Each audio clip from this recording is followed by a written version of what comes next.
Hello friends, welcome back to our YouTube channel next current. स्वागत है आप सभी का हमारे यूट्यूब चैनल नेक्स्ट करंट पर। आज है 18 जुलाई 2021 और 18 जुलाई 2021 के जो भी करंट अफेयर्स के इम्पोर्टेंट क्वेश्चंस होंगे उन्हें मैं यहाँ डिस्कस करूँगा और सभी क्वेश्चन से रिलेटेड आपको फैक्ट भी बताता हुआ चलूँगा। आप आज की वीडियो की PDF फाइल डिस्क्रिप्शन बॉक्स से डाउनलोड कर सकते हैं। और साथियों, अगर आपने अभी तक हमारा चैनल सब्सक्राइब नहीं किया है तो आज ही हमारे चैनल को सब्सक्राइब करें। सब्सक्राइब बटन आपको यहाँ राइट में मिलेगा और साथ ही नोटिफिकेशन बेल को प्रेस करें ताकि आपको सभी वीडियो का नोटिफिकेशन मिल सके। तो चलिए शुरू करते हैं आज का अपना पहला क्वेश्चन। पहला क्वेश्चन है कि हाल ही में लक्षित सार्वजनिक वितरण प्रणाली के लिए राजस्थान सरकार ने किसके साथ हाथ मिलाया? तो राजस्थान सरकार ने हाथ मिलाया विश्व खाद्य कार्यक्रम के साथ। ऑप्शन ए, भारत में संयुक्त राष्ट्र विश्व खाद्य कार्यक्रम और राजस्थान सरकार ने राज्य में लक्षित सार्वजनिक वितरण प्रणाली में सुधार के लिए हाथ मिलाया है। इस संबंध में एक समझौते पर हस्ताक्षर किए गए। साझेदारी लाखों लोगों के लिए खाद्य और पोषण सुरक्षा में सुधार के लिए एक वास्तविक समय और दीर्घकालिक समाधान प्रदान करेगी। अब ये राजस्थान सरकार ने हाथ मिलाया, तो राजस्थान के बारे में जानते हैं। ये आपका राजस्थान जिसकी राजधानी है जयपुर, वहाँ के मुख्यमंत्री हैं अशोक गहलोत, वहाँ के राज्यपाल हैं कलराज मिश्रा। कुल जिलों की संख्या 33, लोकसभा सीटें 25 और राज्यसभा सीटें 10। अगला क्वेश्चन, हाल ही में मवेशी संरक्षण विधेयक 2021 किस राज्य में पेश किया गया? तो यह जो आपका मवेशी संरक्षण विधेयक 2021 है, यह असम राज्य में पेश किया गया। Option B, Assam. यह मुख्य रूप से हिंदू, जैन, सिख और अन्य बीफ ना खाने वाले समुदाय या किसी भी मंदिर या सत्र के 5 किलोमीटर के दायरे में रहने वाले क्षेत्रों में बीफ या बीफ उत्पादों की बिक्री और खरीद पर रोक लगाता है। इसका उद्देश्य मवेशियों के वध, उपभोग, अवैध परिवहन को विनियमित करना है। अब यह विधेयक असम सरकार ने पेश किया, तो असम के बारे में जानते हैं। यह है आपका असम जिसकी राजधानी है दिसपुर, वहाँ के मुख्यमंत्री हेमंत बिस्वा शर्मा, वहाँ के राज्यपाल जगदीश मुखी। कुल जिलों की संख्या 33, लोकसभा सीटें 14 और राज्यसभा सीटें 7। अगला क्वेश्चन, हाल ही में हरियाणा के किस शहर में ग्रेन ATM स्थापित किया गया? तो ग्रेन ATM हरियाणा के गुरुग्राम शहर में स्थापित किया गया। Option C, Gurugram. हरियाणा सरकार ने गुरुग्राम में पायलट प्रोजेक्ट के रूप में भारत का पहला ग्रेन ATM स्थापित किया। नई स्थापित मशीनें 5 से 7 मिनट के समय में लगभग 70 किलोग्राम अनाज निकाल सकती हैं। डिपो के बाहर राशन लेने के लिए लंबी कतारों में इंतजार करने वाले उपभोक्ताओं को ATM से राहत मिलेगी। अनाज मशीन बायोमेट्रिक और एक टच स्क्रीन से लैस है। अब ये ग्रेन ATM लगा हरियाणा में, तो हरियाणा के बारे में जानते हैं। ये आपका हरियाणा जिसकी राजधानी चंडीगढ़, वहाँ के मुख्यमंत्री मनोहर लाल खट्टर, वहाँ के राज्यपाल बंडारू दत्तात्रेय। पहला कौन थे? सत्यदेव नारायण आर्य, अब हो गए बंडारू दत्तात्रेय। कुल जिलों की संख्या 22, लोकसभा सीटें 10 और राज्यसभा सीटें 5। अगला क्वेश्चन, हाल ही में कौन थसोनियम को $200 मिलियन का दान देंगे? तो ये दान कौन देंगे? यह देंगे Jeff Bezos. Option D, Jeff Bezos. Jeff Bezos Smithsonian को $200 मिलियन का दान देंगे, जो संस्था को 1846 में स्थापना के बाद से मिला सबसे बड़ा उपहार है। $70 मिलियन का हिस्सा राष्ट्रीय वायु और अंतरिक्ष संग्रहालय के नवीनीकरण के लिए जाएगा और $130 मिलियन का उपभोग एक नया शिक्षा केंद्र शुरू करने के लिए किया जाएगा। यह संग्रहालय की दीर्घायु और सार्वजनिक स्थानों के तकनीकी परिवर्तन को सक्षम करने में भी मदद करेगा। अब जेफ बेजोस देंगे। जेफ बेजोस है अमेजन के फाउंडर, तो आइए उसके बारे में पढ़ते हैं। ये हैं जेफ बेजोस जो कि अमेजन के फाउंडर हैं। इसका जो फाउंड हुआ था, ये कब हुआ था? 5 जुलाई 1994 को। इसका जो हेडक्वार्टर वॉशिंगटन में है। इसके जो प्रेसिडेंट और चेयरमैन है वो तो जेफ बेजोस है, लेकिन अब CEO उसके अमेजन के जेफ बेजोस नहीं है। और ये क्या है आपका अमेजन का हेडक्वार्टर। अगला क्वेश्चन आता है कि हाल ही में किसने वेनिस लेगून से क्रूज जहाज़ों पर प्रतिबंध लगा दिया? तो वेनिस लेगून से क्रूज जहाज़ों पर प्रतिबंध लगाया इटली ने? Option A Italy. जब तक मार्गेरा के औद्योगिक बंदरगाह को यात्री उपयोग के लिए फिर से तैयार नहीं किया जाता है, तब तक क्रूज कंपनियों को अपने यात्रा कार्यक्रमों में से वेनिस को हटाना होगा। सरकार ने ऐसे कार्य में तेजी लाने के लिए एक आयुक्त नियुक्त किया है, जिसमें आमतौर पर लगभग 6 महीने लगते हैं। अब ये प्रतिबंध लगाया इटली ने, तो आइए इटली के बारे में जानते हैं। यह है आपका इटली, जिसकी राजधानी है रोम, वहाँ की मुद्रा है यूरो। वहाँ के जो आपके राष्ट्रपति है सर्गियो मैटारेला, और वहाँ के जो आपके प्रधानमंत्री है मारियो द्राघी। अगला क्वेश्चन, हाल ही में एएफसी ने किस चैंपियनशिप में भारत के प्रतिनिधित्व करने के लिए गोकुलम केरला एएफसी को नामित किया? तो ये जो है एएफसी ने भारत का प्रतिनिधित्व करने के लिए किस चैंपियनशिप के लिए नामित किया? AFC club championship 2020-21, option B.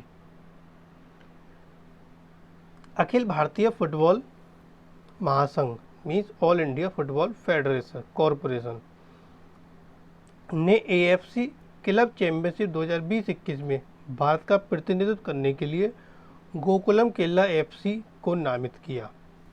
महिला लीग के विजेता टूर्नामेंट में प्रतिस्पर्धा करते हैं, लेकिन चूंकि यह आयोजित नहीं किया जाएगा, राष्ट्रीय महासंघ ने 14 संस्करण के चैंपियन को नामित किया। 5वां संस्करण मूल रूप से भुवनेश्वर में AIIFF के साथ उड़ीसा स्पोर्ट द्वारा आयोजित किया जाना था। अगला क्वेश्चन, हाल ही में वसीम जाफर को किस राज्य की क्रिकेट टीम के लिए 2 सत्रों के लिए मुख्य कोच नियुक्त किया? तो वसीम जाफर किस राज्य की टीम के जो कोच नियुक्त हुए वो हुए उड़ीसा के, ऑप्शन सी उड़ीसा। भारत के पूर्व सलामी बल्लेबाज वसीम जाफर को 2 सत्रों के लिए उड़ीसा क्रिकेट टीम का मुख्य कोच नियुक्त किया गया। जाफर ने भारत के लिए 31 टेस्ट खेले और 212 के उच्चतम स्कोर के साथ 1944 रन बनाए। उड़ीसा क्रिकेट एसोसिएशन से मुख्य कोच की पेशकश स्वीकार करने से पहले वे 2020-21 के लिए उत्तराखंड रणजी ट्रॉफी टीम के मुख्य कोच भी थे। अब उड़ीसा के कोच होंगे ये, तो आइए उड़ीसा के बारे में जानते हैं। ये आपका उड़ीसा, जिसकी राजधानी भुवनेश्वर, वहाँ के मुख्यमंत्री नवीन पटनायक और राज्यपाल प्रोफेसर गणेशी लाल माथुर। कुल जिलों की संख्या 30, लोकसभा सीटें 21 और राज्यसभा सीटें 10। अगला क्वेश्चन, हाल ही में सरकार ने किसानों के लिए कौन सा डिजिटल प्लेटफॉर्म लॉन्च किया? तो सरकार ने किसानों के लिए लॉन्च किया किसान सारथी, ऑप्शन डी। सरकार ने किसानों को उनकी वांछित भाषा में सही समय पर सही जानकारी प्राप्त करने की सुविधा के लिए एक डिजिटल प्लेटफॉर्म किसान सारथी लॉन्च किया। मंच को 93वें ICAR स्थापना दिवस के अवसर पर लॉन्च किया गया। डिजिटल प्लेटफॉर्म के माध्यम से किसान कृषि विज्ञान केंद्र के वैज्ञानिकों से सीधे कृषि और संबंध क्षेत्रों पर व्यक्तिगत सलाह प्राप्त कर सकते हैं। अगला क्वेश्चन, हाल ही में पाकिस्तान और रूस ने कराची के कासिम से किस शहर तक के गैस पाइपलाइन के लिए समझौता किया? तो कराची से जो आपका कराची में कासिम है, कासिम से लाहौर तक, ऑप्शन ए लाहौर तक गैस पाइपलाइन के लिए समझौता किया। और यह जो दूरी है वो लगभग 1100 किलोमीटर की है। इसका निर्माण 2023 के अंत तक 2.5 से 3 बिलियन अमेरिकी डॉलर की अनुमानित लागत से किया जाएगा। दोनों पक्षों ने पीपाक स्ट्रीम गैस पाइपलाइन परियोजना के कार्यान्वयन के लिए रूस पाकिस्तान संयुक्त तकनीकी समिति की 3री बैठक के कार्यविरत पर भी हस्ताक्षर किए। अब जो पाकिस्तान और रूस के बीच हस्ताक्षर हुए हैं, तो आइए पहले पाकिस्तान के बारे में जानते हैं। ये आपका पाकिस्तान, जिसकी राजधानी इस्लामाबाद, वहाँ की मुद्रा पाकिस्तानी रुपया, वहाँ के जो आपके राष्ट्रपति आरिफ अलवी और वहाँ के प्रधानमंत्री आपके इमरान खान। और ये आपका पाकिस्तान का फ्लैग। इसके बाद आता है रसिया। रसिया का जो आपका यूरोप है और एक आपका एशिया की दोनों द्वीप हैं, कॉन्टिनेंट हैं, तो इसमें आपका यूरोप में जो हिस्सा पड़ता है रसिया का वो इतने किलोमीटर स्क्वायर का है और एशिया में आपका इतने किलोमीटर स्क्वायर का एरिया पड़ता है रसिया का, जिसकी राजधानी है मॉस्को और वहाँ की मुद्रा रशियन रूबल। और ये पूरा आपका क्या है, ये रसिया है। वहाँ के जो आपके राष्ट्रपति हैं व्लादिमीर पुतिन, ये रसिया का क्या है फ्लैग, और वहाँ के प्रधानमंत्री मिखाइल मिशुस्टिन। अगला क्वेश्चन, हाल ही में किस रेलवे स्टेशन का नाम बदलकर बनारस कर दिया गया? तो कौन सा रेलवे स्टेशन है, वो है आपका मंडुआधीह रेलवे स्टेशन, ऑप्शन बी। उत्तर पूर्वी रेलवे द्वारा मंडुआधीह रेलवे स्टेशन का नाम बदलकर बनारस कर दिया गया। नए पेंट किए गए साइन बोर्ड में हिंदी, संस्कृत, अंग्रेजी और उर्दू में बनारस लिखा गया था। मंडुआधीह रेलवे स्टेशन का औपचारिक नाम बनारस रेलवे स्टेशन 16 सितंबर 2020 को किया गया था। नई पहचान वाले स्टेशन का कोड अब BSBS होगा। अगला क्वेश्चन, हाल ही में किस देश ने विश्व के सबसे बड़े तैरते हुए सौर पैनल फार्मों में से एक का अनावरण किया? तो यह अनावरण किसने किया? यह किया सिंगापुर ने, ऑप्शन सी सिंगापुर। सिंगापुर ने विश्व के सबसे बड़े फ्लोटिंग सोलर पैनल फार्मों में से एक का अनावरण किया। यह 45 फुटबॉल मैदानों के बराबर क्षेत्र में फैला है और द्वीप के 5 जल उपचार संयंत्रों को बिजली देने के लिए पर्याप्त विद्युत का उत्पादन करता है। सोलर फार्म सालाना लगभग 32 किलोटन कार्बन उत्सर्जन को कम करने में मदद कर सकता है। इसका निर्माण सेम्बकॉर्प इंडस्ट्रीज की पूर्ण स्वामित्व वाली सहायक कंपनी द्वारा किया गया है।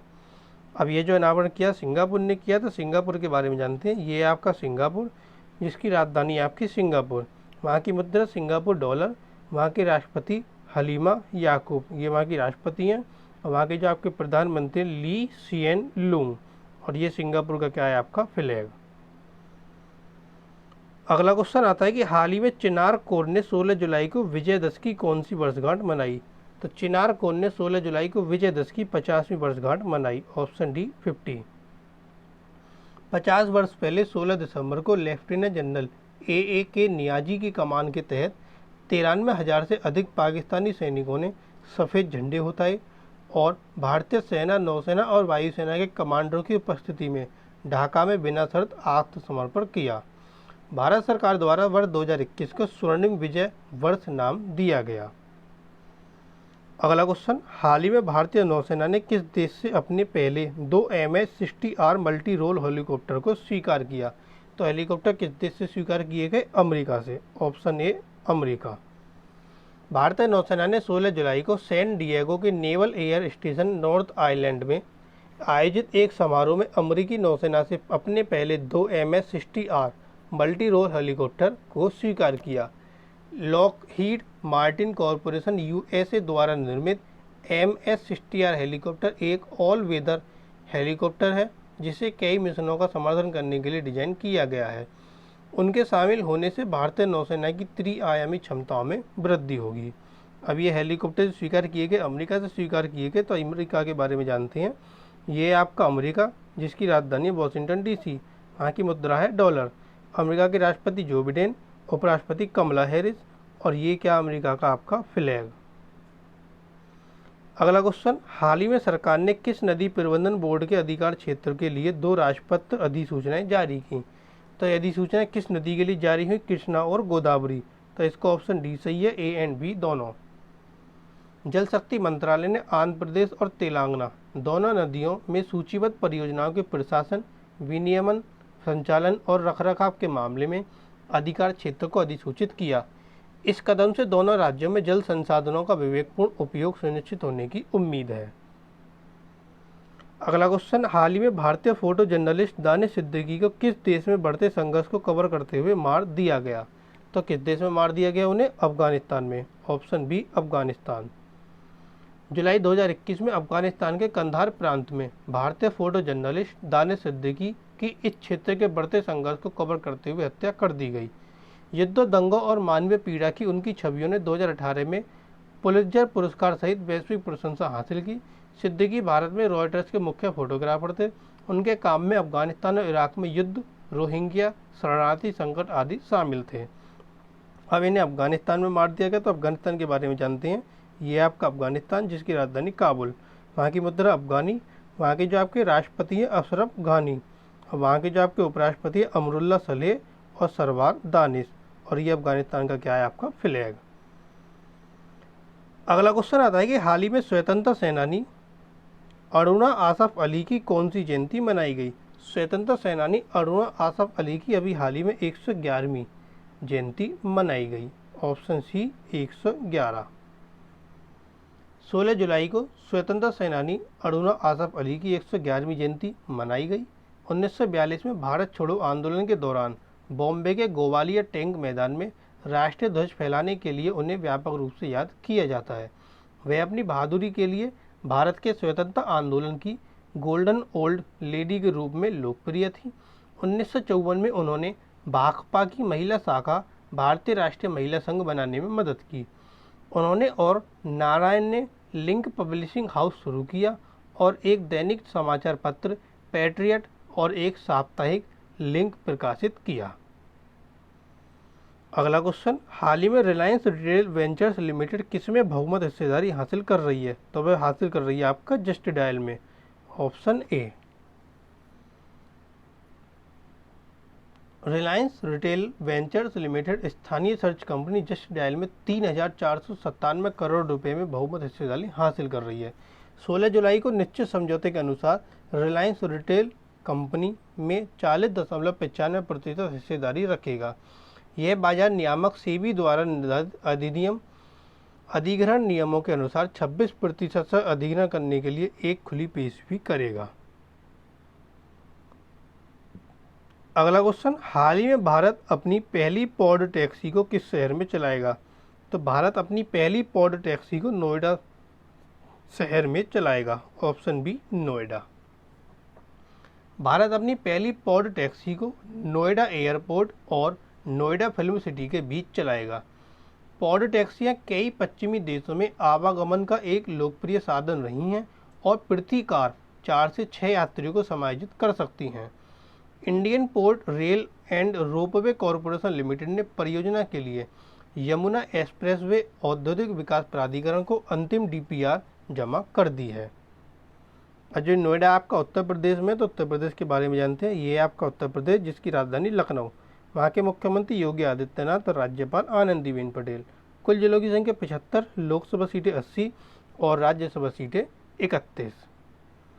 अगला क्वेश्चन, हाल ही में विश्व अंतर्राष्ट्रीय न्याय दिवस कब मनाया जाता है? यह दिवस आपका 17 जुलाई को मनाया जाता है, ऑप्शन सी।